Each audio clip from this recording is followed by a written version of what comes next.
सफर भाई, ये ट्रंप साहब बार बार क्यों एक ही बात दोहराए जा रहे हैं, जबकि हमने तो मना कर दिया, कोई मीडिएशन नहीं हुआ, हमें मीडिएशन चाहिए भी नहीं।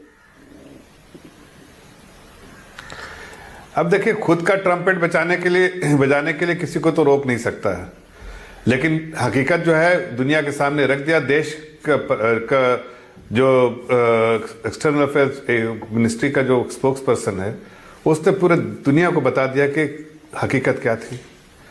अब देश के स्पोक्स पर्सन जो देश के लिए बात कर रहे हैं, उन्होंने बता दिया भाई कि हमारा कोई मध्यस्थता उनका नहीं है। ना तो उनके बोलने के बाद ही तो बताया ना कि ना तो कोई मध्यस्थता है, ना कभी हम मध्यस्थता को एक्सेप्ट करेंगे, ना उनका कोई रोल है सीज फायर में। डीजीएमओ का 3:35 में फोन आया और उसके बाद ये चर्चा शुरू हुई सीज फायर की, लेकिन उसमें ना तो अमेरिका का कोई रोल है, ना तो कोई रोल उसने ट्रंप साहब ने प्ले किया है। फिर भी अगर वो खुद का ट्रम्पेट बचाते हैं तो उसकी जानकारी वही दे सकते हैं, और वो खुद को बार बार जो है दुनिया के सामने एक्सपोज कर रहे हैं। इसलिए कि दुनिया के हर लोगों ने माना है, देखिए सिर्फ ट्रंप को नहीं, दुनिया के हर लोगों ने इस बात को माना है कि पाकिस्तान को जिस तरह से ठुकाई हुई है और हिंदुस्तान का जो एग्रेसिव स्टैंड रहा है, उससे पाकिस्तान के जो आतंकवादी ठिकाने थे नस्तनाबूद हो गए। उसके मिलिट्री इंस्टॉलेशंस पे जो उन्होंने जब वो गलती की कि उन्होंने जो वहां से ड्रोन फेंकना शुरू किया, तो उसके जवाब में हमने कार्रवाई की। तो उनके इंस्टॉलेशन, मिलिट्री इंस्टॉलेशन जो है, उस पर हमने कार्रवाई किया, उसको ध्वस्त किया, उनके एयर बेसिस को ध्वस्त किया। इसलिए कि हमने शुरू से पहले दिन जो हमने आतंकवादी ठिकानों पे मारा था, उसके बाद कहा था कि भाई ये हमारा सिर्फ आतंकवादियों के साथ जो घर में घुस के जो जिसको पनाह मिल रहा था, उस आतंकवादियों को मारना था, हमने मार दिया। वो अब पाकिस्तान उसके बाद कोई एक्टिविटी करेगा तो उसको भी हम जवाब देंगे, हमने जवाब दे दिया। अब उसके बाद हमारे जो है पूरे तौर से ध्वस्त करने के बाद, अब ये डीजीएमओ वहां से जब परेशान होके आए, तो जाहिर है हम तो पीस लविंग कंट्री है भाई, हम कोई थोड़ी वार हम पे किसी पे वार हम पे थोप रहा था पाकिस्तान, हमने तो उसको ठुकाई कर दी। पाकिस्तान इस लायक नहीं बचा, घुटने टेकते हुए आया तो सीज फायर हुआ है। लेकिन हकीकत देखिए कि आज पूरी दुनिया में हर कंट्री के एनालिस्ट, अमेरिका में रहे हुए एनालिस्ट भी इस बात को तस्लीम कर रहे हैं। हर जो भी इंस्टीट्यूशन से जो रिपोर्ट आ रही है, उस पर भी तस्लीम कर रहे हैं कि पाकिस्तान की बुरी ठुकाई हुई है। और भारत ने एक जो सही फैसला लिया है कि जब वहां घुटने पे आ गए और हमारा जो मकसद था, जो 3 मकसद था, वो पूरा हो गया, तो हमने इसको सीज फायर के लिए जब वहां से घुटने पे आया तो वो एक्सेप्ट किया। अब इसमें कोई अगर ट्रंप, चूंकि उनकी स्टेचर इतनी बड़ी कि अमेरिका के प्रेसिडेंट है, लेकिन सबको ये भी मालूम है कि ट्रंप साहब किस तरह से बातें करते हैं और किस तरह की बातें करते हैं, इसलिए सबको पता है।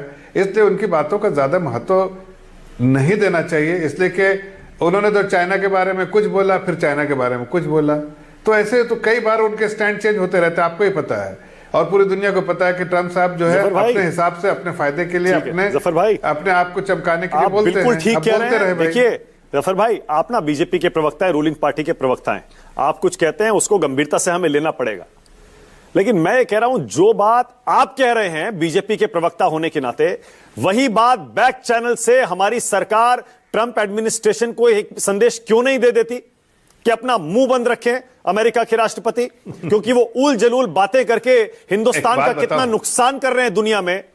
क्या हमें यह एहसास नहीं है?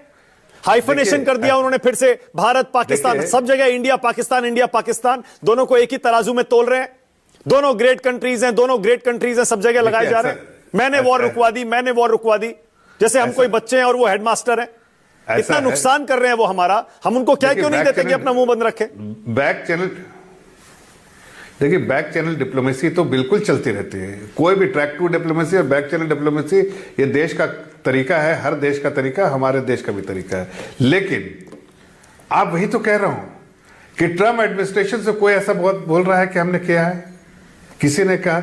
अब ट्रंप जो है वो, उनका क्या कहूं, बोलना नहीं चाहिए ट्रंप साहब के बारे में ऐसे, इसलिए कि उनका स्ट्रेचर ऐसा है कि बड़बोलापन है उनमें, खुद को हर जगह सामने रख के। आप देखिए जिस तरह से यूक्रेन के प्रेसिडेंट को जिस तरह से बेइज्जत करके घर से निकाल दिया, उनको खाने पर बुलाया था, खाना भी नहीं खिलाया, चला दिया, और फिर देखिए फिर यूक्रेन के साथ प्रेसिडेंट की तारीफ करने लगे 2 दिन बाद। तो ये उनका तरीका है। अब उसको दुनिया समझ चुकी है, अमेरिका समझता है, लेकिन अब भारत भी समझता है अच्छे से कि भाई ये गलत तरीके से, गलत बयानी से कम करे, और उनके भाई, लेकिन वो एडमिनिस्ट्रेशन तो के सभी लोग मोदी जी के समझ रहे हैं। दोस्त हैं जफर इसलिए भाई। हमने, इसलिए वो तो दोस्त हैं प्राइम मिनिस्टर के। इसीलिए मिनिस्ट्री ऑफ एक सेकंड जी, एक सेकंड देखिए, बैक चैनल में तो हमने जो कन्वे करना था कहा, हम जो फ्रंट में आके बोल रहे हैं कि कोई काम नहीं उनका था, कोई लेना देना नहीं भाई, तुम्हारा कोई लेना देना नहीं है, ये फ्रंट पे कह रहे हैं ना।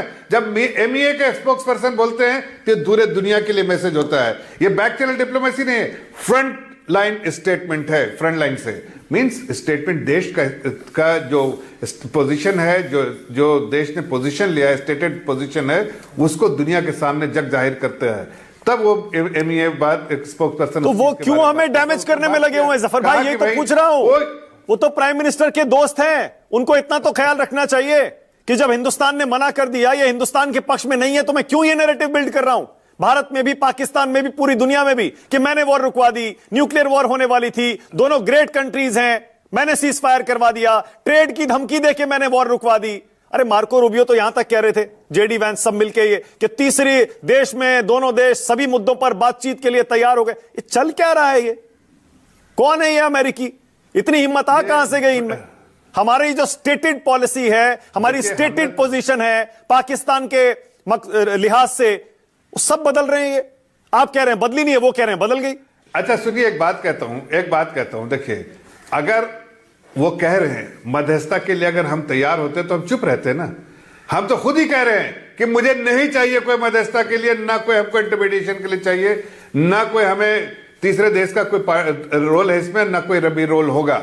हम पाकिस्तान से सिर्फ पीओके के बारे में और जो है आतंकवादियों के बारे में बात करेंगे। ये तो देश के प्रधानमंत्री ने कहा, साफ कर दिया, और मिनिस्ट्री ऑफ एक्सटर्नल अफेयर्स के जो एक्सपोज पर्सन है, जो दुनिया के लिए जाती है बात, उनको वो कह दिया। अब उस पर अमेरिकन एडमिनिस्ट्रेशन क्या कह रहा है, क्या नहीं कह रहा है, उसको छोड़िए, हमें क्या लेना देना है। हमने अपनी पोजीशन क्लियर कर दी है, देश की सरकार ने पोजीशन क्लियर कर दी, कोई मध्यस्थता नहीं बर्दाश्त करेंगे, किसी की मध्यस्थता नहीं चाहिए, कोई मध्यस्थता करने की कोशिश करेगा उस हमें वो स्वीकार नहीं है। और पाकिस्तान अपने घुटने पे टेक के आएगा तो सिर्फ दो चीज के लिए, पीओके और जफर भाई। आज पता है, मैंने जब आपका नाम देखा ना जफर भाई कि आज आप बीजेपी की तरफ से इस डिबेट में शामिल होंगे, तो मुझे बड़ा अच्छा लगा। और वो इसलिए लगा क्योंकि आप वर्ल्ड बैंक तक काम कर चुके हैं, इंटरनेशनल इकोनॉमिक अफेयर्स भी अच्छे से समझते हैं। WTO में हिंदुस्तान ने हाल ही में अमेरिका के टैरिफ के जवाब में टैरिफ लगाने की एक इंफॉर्मेशन दी है। क्या हम ये मान लें कि डोनाल्ड ट्रंप जो रवैया दिखा रहे हैं हिंदुस्तान के प्रति, हमने भी अब अमेरिका को आईना दिखाने का फैसला कर लिया है? क्या हम भी अपना कड़ा रुख अपनाने जा रहे हैं क्या? देखिए, हमारा एक चीज समझिए, हमें किसी को कोई चीज दिखाने की जरूरत नहीं है। भारत के प्रधानमंत्री ने बार बार कहा है कि हम अपने फायदे को, जो देश के हित में होगा वही डिसीजन लेंगे, देश के हित से कभी कॉम्प्रोमाइज नहीं करेंगे, चाहे इसके लिए कहीं भी कहीं स्टैंड लेना हो, लेते हैं। भारत एक शक्तिशाली देश है, और शक्तिशाली देश विश्व के चौथी नंबर की इकोनॉमी है। हमारी जो लोकप्रियता प्रधानमंत्री की एक जो है वो दुनिया के सामने है, और दूसरी तरफ जो हमारी इकोनॉमी है वो भी दुनिया के सामने है। कोई हिम्मत नहीं कर सकता हमसे पंगा लेने का। ये स्टेटमेंट छोड़िए, उसका कोई महत्व नहीं है भाई, कह रहा हूं कि कोई महत्व नहीं। हमें जो करना है वो करेंगे। ठीक है, हमें जफर भाई एक सवाल और फिर आगे जा रहा हूं, देश के हित में जो फैसला एक सवाल और मैंने भी थोड़ी देर पहले बताया, और आप भी इतने एक्टिव रहते हैं सोशल मीडिया में, आपको भी पता होगा 14 करोड़ रुपए दे रही है पाकिस्तान की सरकार मसूद अजहर को। 14 करोड़ रुपए जो हम ध्वस्त करके आए हैं वो तो फिर से बना लेगा। तो लोग पूछ रहे हैं ऑपरेशन सिंदूर से क्या मिला भाई? अब देखिए, ऐसा है कि पाकिस्तान गवर्नमेंट ने अनाउंस किया है कि हर मरने वाले को 1 करोड़ रुपया देंगे। हाँ। अब इससे पुष्टि तो हुई कि 14 आतंकवादियों को मारा था मैंने, ये तो पुष्टि कर दी, जिसके बारे में जो लोग मांगते थे कि मुझे ये उसका सबूत दो, सबूत तो पाकिस्तान गवर्नमेंट ही दे रही है। उसने अनाउंस किया ना भाई कि 1-1 करोड़ देंगे हम सबको, मरने वालों को। लो भाई, तो 14 उसको दो। वो मरने वालों के लिए वो तो मसूद अजहर ने उसी दिन मान लिया था कि मेरे 14 लोग मरे हैं। नहीं, तो हम ये कह रहे हैं कि देखिए पाकिस्तान के अंदर में उसकी सरकार किसको पैसा देती है, किसको नहीं देती है, वो तो नहीं, पर वो फिर से बना लेगा ना अपना हेडक्वार्टर। हमने उनको अड्डे भी फिर से बना लेगा। अरे तो